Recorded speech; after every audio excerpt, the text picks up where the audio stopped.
우리 옆에 계신 분하고 악수하면서 우리 천국 갑시다. 천국 갑시다. 천국 갑시다. 여러분 다 예수 잘 믿으시고 은혜로우시고 복되시기를 바랍니다. 여러분 우리 삶이 늘 형통했으면 좋겠지요. 형통하면 좋겠지요. 네? 형통하면 얼마나 좋을까. 이 형통이라고 하는 게 우리가 잘못 오해하게 되면 만사가 다 편안할 거라고 생각하는 게 형통이에요. 근데 그게 사실은 형통이 아니거든요. 우리 형통하시길 바랍니다. 여러분 구약성경 창세기에 보면 요셉이라고 하는 인물이 나오죠. 요셉이라고 하는 인물이 나옵니다. 아버지는 야곱이고요. 형제들이 12남 1녀입니다. 그런데 요셉은 아버지의 특별한 사랑을 많이 받습니다. 어디가 모르게 좀 편애적인 아버지의 특별한 사랑인데 그것이 나중에 심각한 가정 문제가 됩니다. 형제들이 아버지가 요셉만 편애를 하니까 형제들이 이 동생 요셉이 미워 죽겠는 거예요. 미워 죽겠는 거예요. 죽이고 싶은 거예요. 실제로 요셉이 17살 때에 진짜 죽음 앞에 직면하게 됩니다. 아버지 야곱이 요셉을 형님들에게 심부름을 보냅니다. 형님들이 목동이기 때문에 군데군데 다니면서 양을 치고 그러거든요. 그러니까 요셉을 심부름을 보내서 아버지한테 아버지가 형님들 어떻게 지내는지 잘 좀 알아봤고 오라. 형님들이 기회를 보고 있다가 요셉이 오니까 기회다 싶어가지고요. 요셉을 진짜 죽이려고 하는 거예요. 요셉을 진짜 죽이려고 하는 거예요. 아버지한테 속이자. 그래갖고요. 죽이려고 하는데 그래도 큰 형님이 어떻게 보면요. 큰 형님은요. 요셉이 꼭 아들 같은 존재잖아요. 그러니까 큰 형님이 야 그러면 안 된다. 그래도 우리 동생인데 죽이면 되냐. 그래가지고요. 죽일 수는 없어가지고 요셉을 장사꾼들한테 팔아넘긴 거예요. 그냥. 장사꾼들한테 팔아넘겼어요. 그래서 요셉이 졸지에 뭐가 됩니까? 노예가 돼가지고요. 이리 끌려다니고 저리 끌려다니고 방황을 하게 된 거예요. 그러다가 요셉이 애굽으로 끌려가서 애굽의 보디발이라고 하는 애굽의 장군 집에 노예로 팔려갑니다. 요셉이 워낙 진실하고 성실한 사람입니다. 그래서 보디발 집에서 매우 성실하게 진실하게 노예지만 일을 합니다. 그러니까 주인이 요셉을 보니까 싹수가 있는 놈이거든요. 굉장히 성실해요. 진실해요. 그래가지고 요셉을 갖다가 가정총무로 맡겨버렸어요. 가정총무. 모든 가정의 대소사 전부 다 요셉에게 맡깁니다. 요셉에게 다 맡깁니다. 그래서 요셉이요. 보디발의 집에 총무가 돼가지고 가정을 든든하게 세워나가는데 보디발이 보니까 진짜 기가 막힌 놈이라고 하면 욕인가요? 기가 막힌 놈이거든요. 기가 막힌 애예요. 그래서 보디발이 예수를 안 믿고 하나님을 안 믿으면서 아우 쟤한테는 하나님의 은혜가 있구나라고 하는 것을 주인이 깨닫는 거예요. 할렐루야. 주인이 깨닫는. 자, 그런데 말이죠. 그러한 청년 요셉을 음욕의 눈으로 바라보고 있는 눈이 있었습니다. 음욕의 눈으로 바라보고 있는 그 눈은 그 보디발 장군의 아내였습니다. 아내가 청년 요셉이 말이죠. 너무 준수하게 생긴 거예요. 박정희 집사님처럼 준수한 것 같아요. 얼마나 준수한지 말이죠. 보디발 아내가 음욕의 눈으로 보기 시작합니다. 그리고 자꾸만 유혹을 합니다. 근데 요셉이 넘어가지를 않는 거예요. 끄떡도 안 하는 거예요. 그러니까 혼자 부인만 애타는 거예요. 아무리 해도 넘어가지 않아요. 해도 안 되니까 앙심을 품은 거예요. 모함을 합니다. 그리고 남편에게 그렇게 고자질합니다. 저 히브리 사람이 나를 희롱해서 겁간하고자 할 때에 내가 소리 질렀더니 옷을 벗어먹고 도망갔나이다. 이 옷을 보세요. 남편에게 그렇게 크지 말합니다. 아내 말만 들은 보디발이 화를 냈다고 그랬지요. 그리고 요셉을 옥에 가둬버립니다. 그 옥이 정치적으로 왕한테 범죄한 사람만 집어넣는 옥이거든요. 근데 보디발이 화를 낸 거를 우리가 압니다. 그리고 옥에 갇힌 것을 압니다. 그 내막을 가만히 여러분 따지고 보면은요, 보디발이 요셉을 굉장히 아까워했다라고 하는 걸 알 수가 있고요. 또 충분히 짐작할 수 있는 것은 남편이 그런 생각을 했던 것 같습니다. 마누라, 내가 널 모르겠냐? 아마 그래서 요셉을 이해를 하고 옥에 넣은 것 같아요. 여러분, 욥의 신세가 뭡니까? 노예입니다. 노예는 주인이 죽일 수 있습니다. 노인이 물건 취급할 수 있습니다. 죽일 수 있습니다. 근데 옥에 집어넣은 것은 보디발이 요셉을 알고 있었다는 얘기예요. 요셉이 그러지는 않는다라고 하는 것을 알고 있었다라고 생각을 됩니다. 그래서 요셉이 말이 억울하게 옥중 생활을 하는 거예요. 그런데 그 감옥에 말이죠, 바로 왕, 애굽의 바로 왕의 술 맡은 관원과 떡 맡은 관원이 무슨 죄를 저질렀는지는 몰라도 들어와 살고 있는 거예요. 어느 날 두 사람이 꿈을 꿨습니다. 꿈을 꿨는데 여러분, 그 꿈을 꾸고선 이 사람들이 굉장히 복잡해합니다. 도대체 이게 꿈이 뭐냐 말이지. 그때 요셉이 꿈을 해몽을 해줍니다.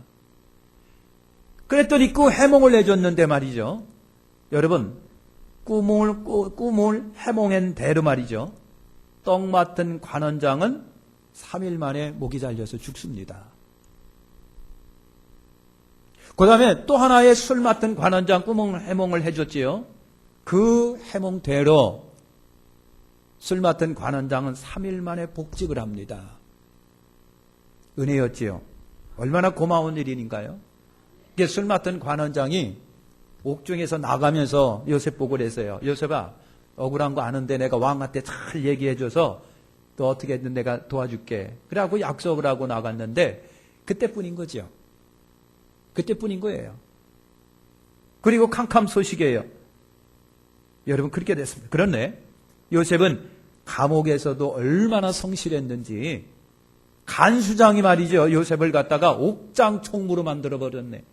그래갖고 요셉에게 다 맡겼어요. 모든 사물을 다 맡겼어요. 얼마나 잘했는지 몰라요. 요셉이 어디 가나 형통했더라라고 하는 말을 우리가 알 수가 있습니다. 그래서 2년 세월이 여러분 흘렀는데 어느 날 애굽의 바로왕이 꿈을 꿨습니다. 이상한 꿈을, 연거푸 꿈을 꿨습니다.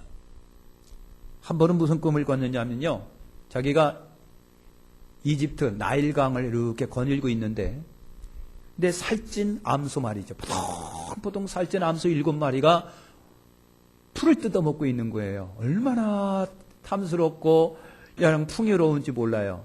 근데 갑자기 말이죠, 흉측하게 생긴 바싹 마른 암소 7마리가 나오더니만 그 살찐 소들을 다 잡아먹는 거예요. 그런 꿈을 꿨습니다. 꿈을 깨고 나니까 도대체 찝찝하고 견딜 수가 없고 막 그래요. 이게 무슨 꿈이냐 그러다가 고민하다가 잠을 잤는데 또 꿈을 꾼 겁니다.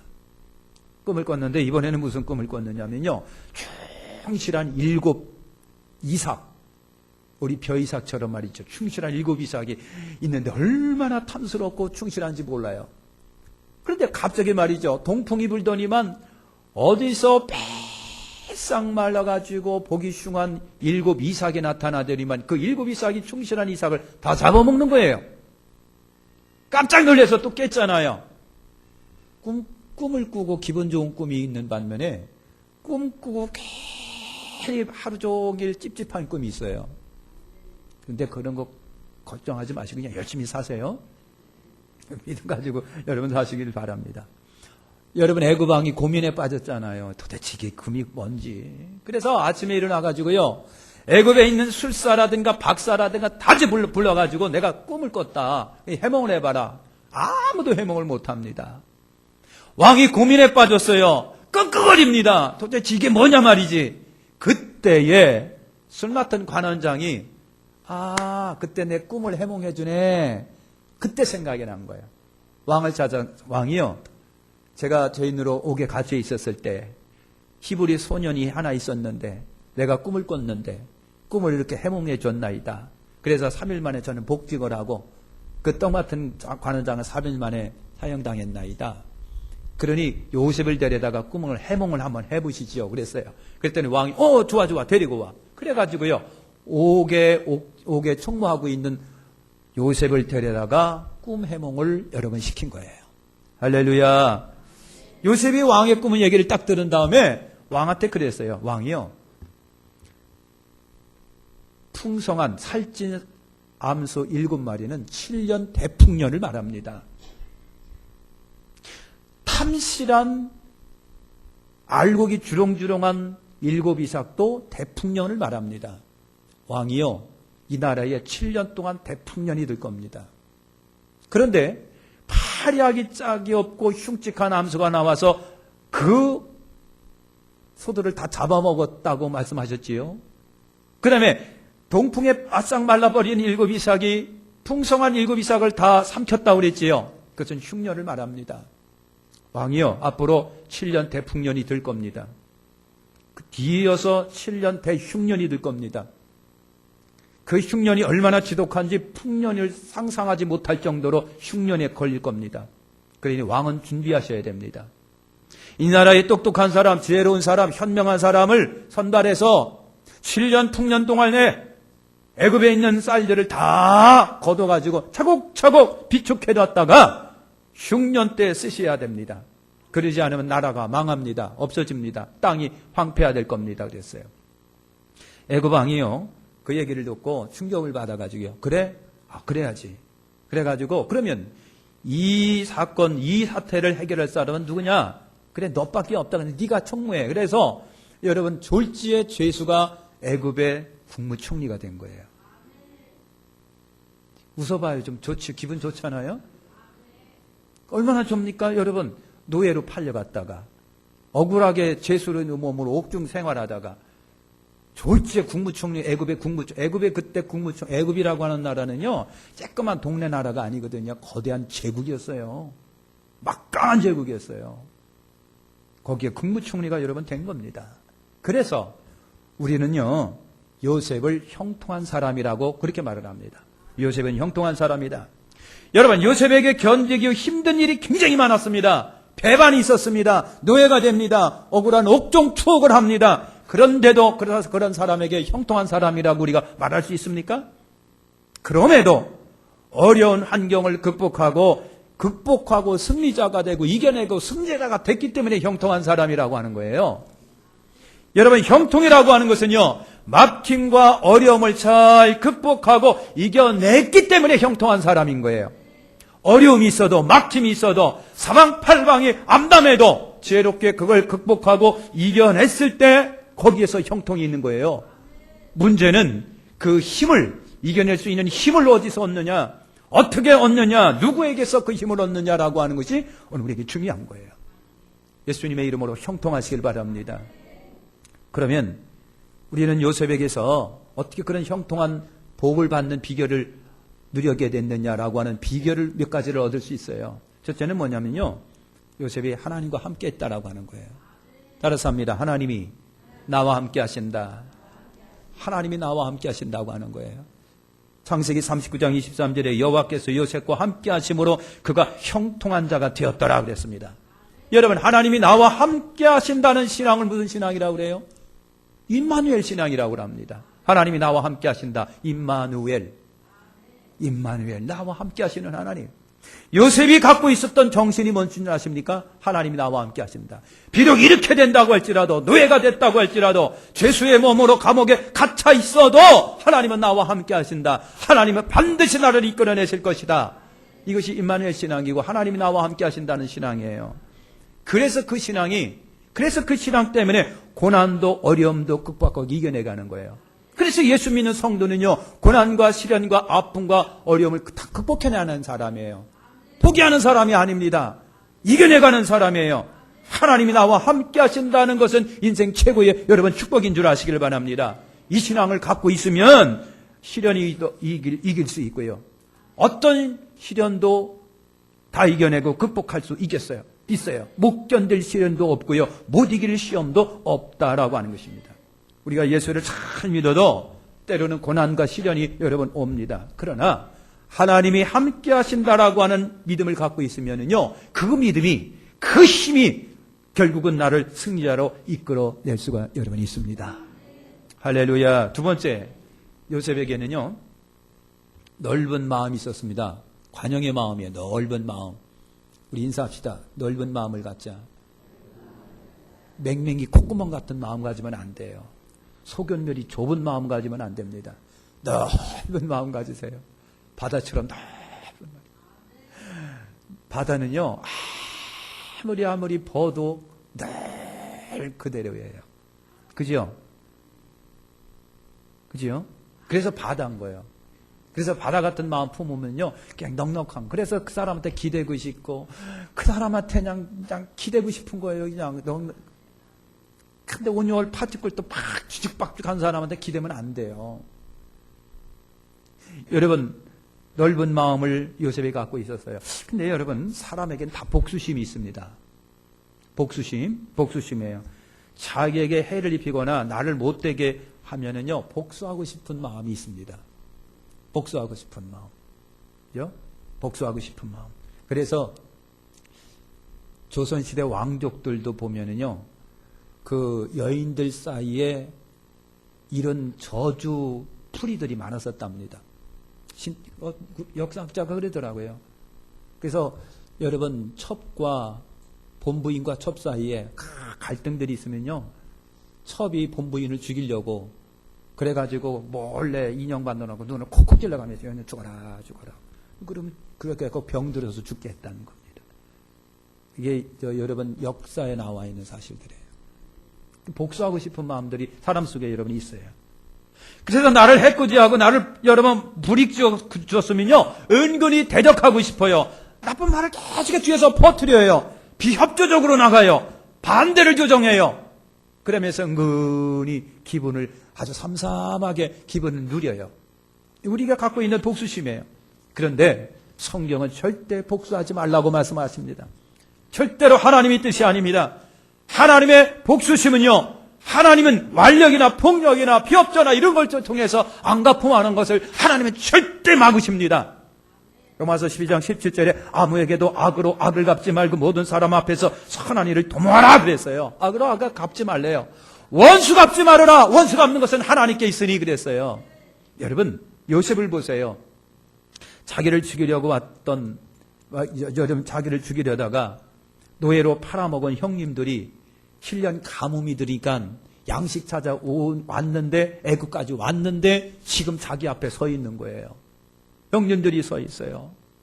저 같으면 솔직히 복수하고 싶어요. 안갚음하고 싶어요. 혼내고 싶어요. 꼰대를 한번 보여주고 싶어요. 그런데 창세기 50장 19절과 21절에 보니까 오히려 요셉은 형님들, 자기는 아직도 자기를 모르고 있겠지만 그 형님들에게 위로의 말을 전해줍니다. 뭐라고 합니까? 두려워 마소서. 내가 하나님을 대신하리까 당신들을 나를 해하려고 하였으나 하나님은 그것을 선으로 바꾸사 오늘과 같이 만민의 생명을 구원하게 하시려 하셨나니 당신들은 두려워 마소서. 내가 당신들과 당신의 자녀들을 기르리다 그랬어요. 형님들 이제 걱정하지 마세요. 걱정하지 마세요. 형님들은 나를 노예로 팔았지만 나는 절대 그렇게 하지 않습니다. 오히려 형님들을 도와줄게요. 역시 요셉의 마음이에요. 또 여러분, 재미있는 것은요, 그러면 요셉이 국무총리가 됐을 때 자기를 모함해서 옥에 가뒀던 보디발의 아내를 향하여는 요셉이 어떻게 했을까? 여러분 어떻게 했을까요? 성경에 보니까 얘기가 없어요. 보디발의 아내의 억울한 누명으로 감옥에 갇혔는데 저 같으면 아마 그럴 거예요. 데리고 와. 그래서 두 사람 앞에 앉혀놓고 무릎 꿇어. 당신 나한테 모함했지? 그래서 안 그래서? 잘못했다고 빌어. 3번만 빌어. 됐어, 이제 용서할게, 가. 저는 그럴 것 같아요. 그지요? 은큼하게 아닌 척 하지 마세요. 여러분들 저보다 더 할 텐데. 얘는 그럴 거라고 하는 거예요. 근데 성경에 아무런 얘기가 없다고 하는 거지. 얘기는 뭐예요? 그냥 눈 감고 지나갔다는 얘기예요. 발설하지 않았다는 얘기죠. 그렇습니다. 여러분, 복수심을 품고 안갚음하는 것이 난관 극복하는 길이 절대 아닙니다. 시련을 이겨내는 방법이 아니에요. 성경은 뭐라고 그랬어요? 분을 내어도 해가 지도록 분을 품지 말아라. 분을 내어도 해가 지도록 분을 품지 말아라. 원수 갚는 거 하나님께 맡겼어요. 내가 할 수 있는 상황이 아니라고 하는 얘기죠. 하나님이 그 요셉을 귀하게 보셔서 형통하게 하신 거예요. 세 번째, 여러분, 요셉은요, 죄를 굉장히 단호하게 배척하는 스타일입니다. 그 죄는 모양이라도 성경은 버려라 그랬어요. 죄의 자리는 가지도 말아라 그랬어요. 유혹하는 자리는요, 가지도 말고 생각하지도 말아라. 죄의 자리는 가지도 말아라. 이것이 성경이 우리에게 주시는 말씀이에요. 왜? 거의 다 사람이 넘어가기 때문에 그렇습니다. 죄는 모양이라도 버려라. 죄의 자리는 가지 말아라. 유혹의 자리는 아예 참석하지도 말아라. 이것이 성경 우리 하나님이 주시는 거예요. 여러분, 요셉도 인간의 본능과 성정을 가진 젊은 청년입니다. 요셉이요, 국무총리가 됐을 때 나이가 30이랍니다. 30대, 30살이었습니다. 30살, 30세였습니다. 하지만 여러분, 보디발 아내가 성적으로 접근할 때 요셉은요, 단호했습니다. 단호했어요. 아주 칼처럼 무자르듯 잘라버렸습니다. 여러분, 생각해보세요. 요셉은 지금 노예 신분입니다. 자기 처지가 신분 환경이 너무 노예 신분이에요. 여기서 죄를 보면요, 노예는 가차없이 주인이 죽이면 아무래도 하소연할 데가 여러분 없습니다. 노예는 주인의 물건에 지나지 않아요. 이런 사람이 여러분 죄를 범하면 노예는 어떻게 하고요? 그냥 죽여서 내버리면 돼요. 물건 버리듯. 이 사실을 알고 있는 요셉이 흉악한 범죄를, 그것도 주인집 아내를 범죄하겠느냐고요. 그러니까 옷 벗어내밀고 도망친 거예요. 사랑하는 시청자 여러분, 단호한 거. 내가 어찌 이 큰 악을 행하여 하나님께 득죄하리까 하면서 옷 벗어놓고 막 도망갔어요. 그러니까 보디발 아내가 괘씸하다고 해서 보복한 거예요. 사랑하는 시청자 여러분, 마음에서 일어나는 유혹의 쓰레기 같은 것들을 버리기가 우리 굉장히 힘들답니다. 유혹에 버리기가 힘들어요. 욕심이 다가올 때 버리기가 여러분 힘들어요. 근본적으로 우리 본성을 움직이는 거, 그거 버리기가 굉장히 힘들답니다. 엄청나게 힘들대요. 그런데 하나님을 생각하며 그 본성을 물리치는 것이 뭐다? 그게 믿음이죠. 그게 믿음이에요. 그게 신앙이에요. 그게 우리 예수 믿는 사람들이 갖고 있는 힘이에요. 믿음으로 이겨내는 거, 극복하는 거, 일리치는 거. 하나님이 요셉을 축복하고 형통했던 것이 바로 그거예요. 믿음으로 이겨내는 거. 마지막, 요셉은요, 늘 기도하는 사람입니다. 인사합시다. 기도하자. 기도합시다. 기도하는 사람이에요. 기도하는 삶이란요, 하나님을 생각하는 삶이고, 하나님을 의지하는 삶이고, 하나님 편에 서는 삶이고, 하나님과 대화하는 것이 기도의 삶이에요. 하나님과 늘 교제를 나누고, 하나님 생각하고, 그러면서 마음을 다스리고 이겨내가고. 창세기 39장 9절에 보면 그런즉 내가 어찌 이 큰 죄악을 행하여 하나님께 득죄하리까?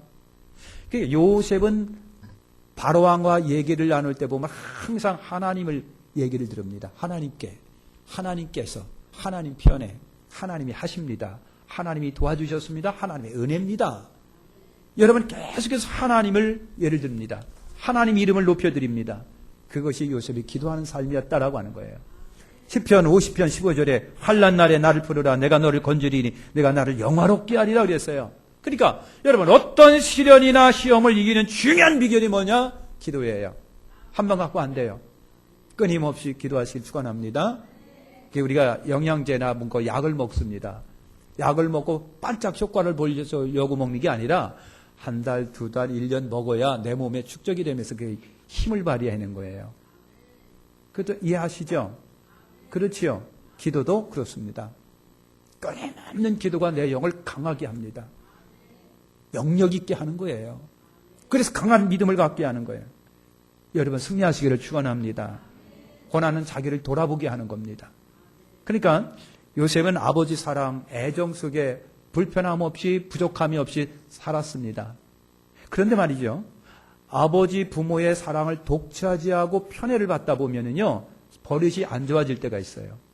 그래서 요셉을 가만히 보면요, 조금 버릇이 없는 경향이 있었어요. 왜냐면요, 형제들과 같이 어울리다가 형제들이 무슨 짓만 하면 쭈르륵 와갖고 아버지께 고자질을 낸 거예요. 요셉이 그랬답니다. 예? 요셉이 창세기 37장 2절에 아들들도 더불어 함께하였더니 그가 그들의 과실을 아버지에게 고하였더라 그랬습니다.